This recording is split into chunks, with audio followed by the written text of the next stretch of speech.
خب سلام بچه ها. در رابطه با پست قبلی، اینم ماشین خودم، ماشینایی که جوش میارن. معمولا این دری قمقمه ها خرابه. خب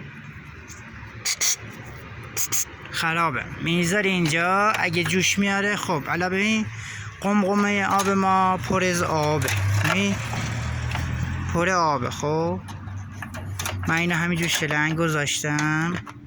حالا رادیاتو بنگرید، رادیات قیل هم توش نیست، قیل یعنی هیچی توش نی.